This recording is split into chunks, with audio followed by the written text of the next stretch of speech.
En otros temas, el lunes pasado le presentamos aquí la estrategia que anunció la ciudad para fortalecer la seguridad a través de la modernización del Centro de Comando, Control, Cómputo, Comunicaciones y Contacto Ciudadano, que contará con más y con mejor equipo para expandir el alcance de la vigilancia. Y justo para conversar sobre esta transformación, saludamos con mucho gusto en la línea telefónica a Juan Manuel García Ortegón. Él es coordinador general del C5. Juan Manuel, muy buenas noches, gracias por tomarnos la llamada. ¿Podría decirnos, Juan Manuel, en qué consiste esta estrategia y cuándo la veremos funcionando al 100%?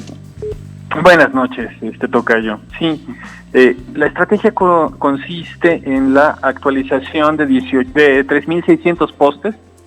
De estos 3.600 postes vamos a instalar 5 cámaras en cada uno, de manera que al final de este año vamos a tener 18.500 nuevas cámaras de alta resolución que sustituyen a cámaras de baja resolución que actualmente tenemos en estos postes que tienen ya casi 10 años de operación. Juan Manuel, muy buenas noches, le saluda Feli Carnaya y bueno, pues en esta transformación y actualización, por supuesto, del equipo para monitorear todo lo que ocurre en la ciudad, ¿algún uso en particular? Y por ejemplo, veíamos ahí unas imágenes de cómo es que se le da alcance y ubicación a aquellas personas que cometen un delito. ¿De esta manera podrá hacerse con mayor efectividad? Claro, Feli. La idea es poder coadyuvar con las dependencias que atienden en campo, como Secretaría de Seguridad Ciudadana, la Secretaría de Gestión Integral de Riesgos, Cruz Roja, CRUMER, etcétera. La idea es apoyarlas en las 3 etapas en las que tiene un incidente.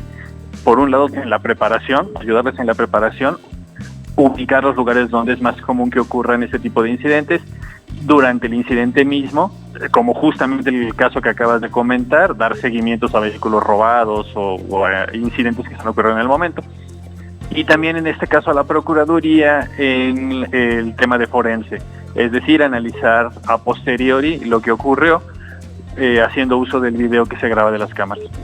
Juan Manuel, ¿podemos esperar que en un futuro cercano la mayor parte de las calles, de las avenidas, de los rincones de la capital del país cuenten con monitoreo precisamente para evitar la incidencia delictiva? El objetivo de la jefa de gobierno es tener la cobertura mayor posible.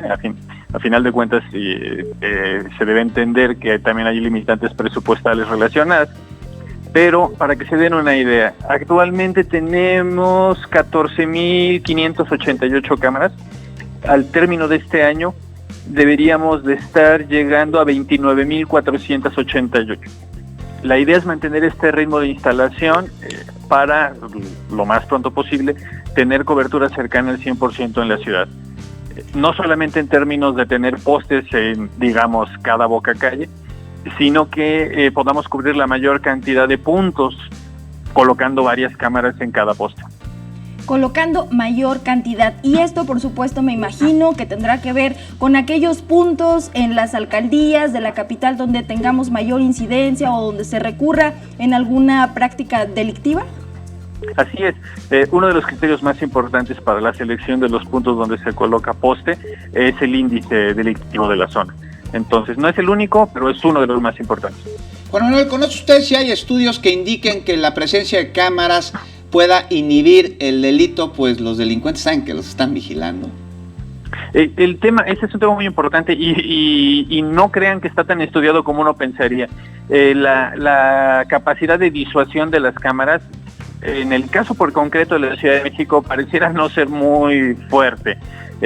Más bien donde creo que tienen mucha potencia las cámaras para términos de seguridad pública es permitir aclarar el incidente, permitir que se detenga el delincuente, y en realidad es eso lo que va a hacer que los delincuentes le piensen 2 veces al intentar algún tipo de estos comportamientos en la ciudad.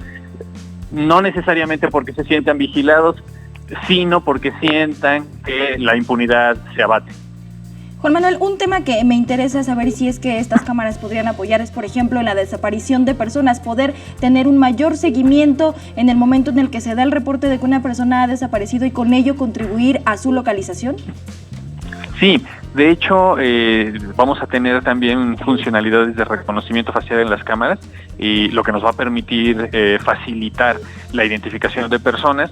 Vamos a tener mayor cobertura, lo que va a permitir que sea más fácil localizarlo en las calles de la ciudad. Pero además también, y algo que es importante señalar, que no he tenido oportunidad de comentarles, es que también vamos a aprovechar para renovar el sistema de altavoces de la ciudad. Esos 3.600 postes van a tener altavoces de nueva tecnología, con mayor claridad en el audio, por ejemplo, y algo que hemos notado es que funciona muy bien para la localización sobre todo de menores extraviados. Entonces también en ese sentido esperamos que esa situación mejore. Juan Manuel García Orteón, coordinador general del C5, pues muchísimas gracias por habernos tomado la llamada y que tengan una buena noche. Muchas gracias por la invitación.